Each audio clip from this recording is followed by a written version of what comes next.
Alright, so in this video we're going to be talking about average atomic mass and also mass spectrometry.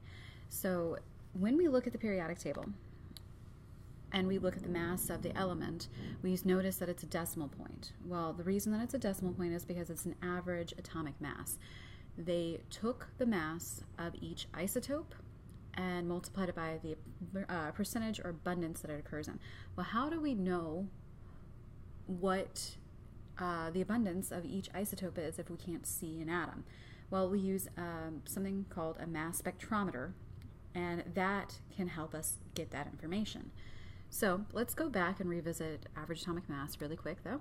So we know that it's going to be a weighted average, which means that the average atomic mass will be very close to the mass that has the highest abundance. So if you have a mass of two isotopes and one of them is 100, the other mass is 92, and well, the percentage of the one that's 100 is 99%, and then the one that is 92 is 1%. Well, we know the mass is going to be closer to 100. So to get the average atomic mass, you take the mass, multiply it by its percentage for each isotope, and then divide the sum of that by 100. So if we look at a problem like this and we wanted to calculate the average atomic mass, we would just simply take the mass of each isotope and multiply it by its percentage. So neon has three isotopes of masses 22, 21, and 20. If the isotopes have the abundance of 8.01, 1.99, and 90 respectively, what's the average atomic mass? Well, we have the mass, we have the percentage, so it's just plug and chug. So the first mass is 22. Well, its percentage is 8.01, and the second mass is 21. Its percentage is 1.99, and the next mass is 20, and its mass is, or its percentage is 90. So then we would just simply divide all of that by 100, and then we would calculate it out to get 20.18. Now, if you wanted to, you could also take the 22 and multiply it by 0.0801. And do the same thing here, multiply it by the percentage as a decimal. You just don't divide it by 100 at the end.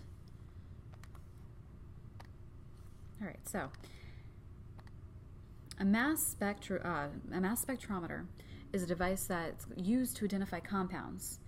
It can also be used to give the average atomic mass and get the percentage for each isotope of that element.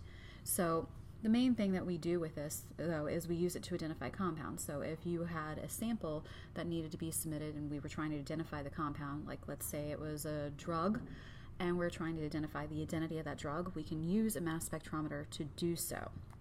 So this is what one of the devices looks like.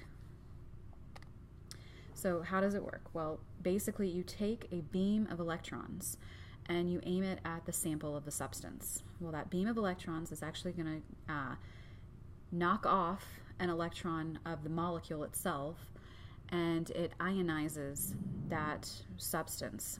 So after that happens, it starts to break apart and then make fragments. Well, those fragments will then be passed through a detector, and then they're sorted by mass. So a mass spectrum can be used to identify isotopes, its average atomic mass, and also the substance, so whatever the identity of the compound is, based on those fragments that are formed. So this is what a mass spectrum looks like.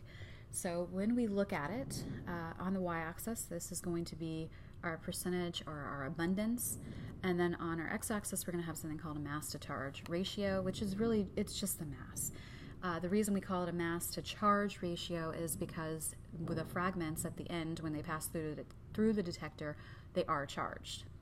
So when we look at this, this is for copper. So we took a sample of copper, we ran it through, and then this is the spectrum that the mass spectrometer gave us back. So we have two ions here. We have one at 63, so it has a mass of 63, and then this one has a mass of 65. So here it's showing that we have two isotopes of copper, and the one that it has a mass of 63 is in a greater abundance.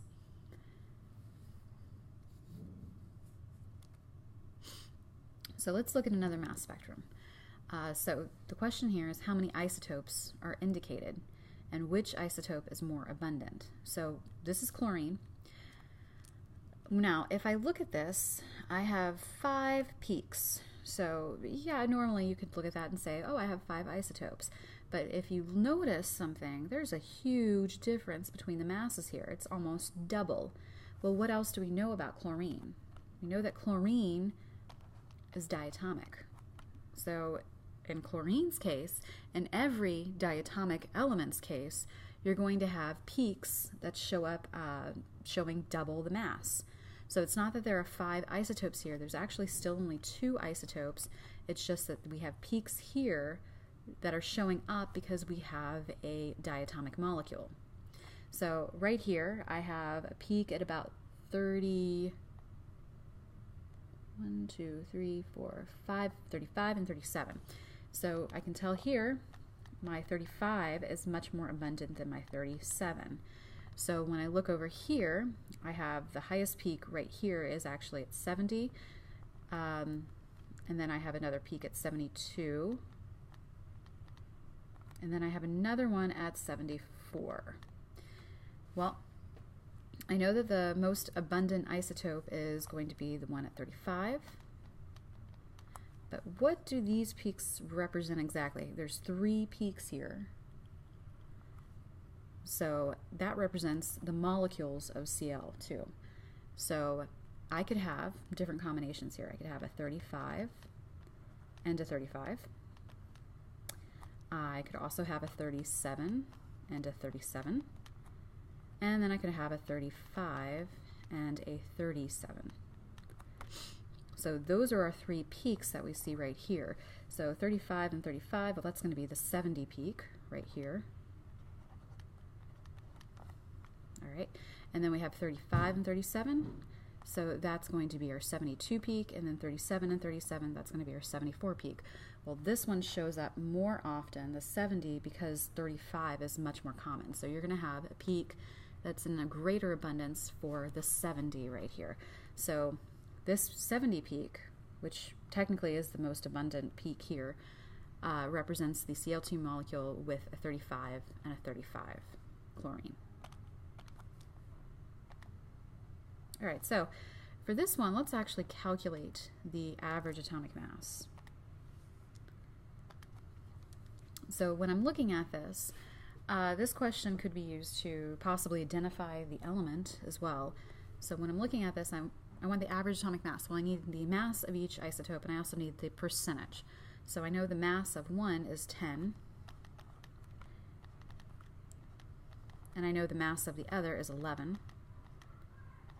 Well, let's see. I need the percentage now. Well, if I look at this, it's going to 100. Well, I can't have more than 100%. But what I could do is I could still figure out a percentage. So this is 100, and this is 20. Okay. So when I'm looking at this, there's a total of 120. So for this one, it's 100 out of 120. Or we could say that it was 83%. And then this one is 20 out of 120, which is about 16%. Well, now I have my percentages. It's 83, and this one's 16. And then just divide by 100. All right, so when I calculate this out, I get 10.83.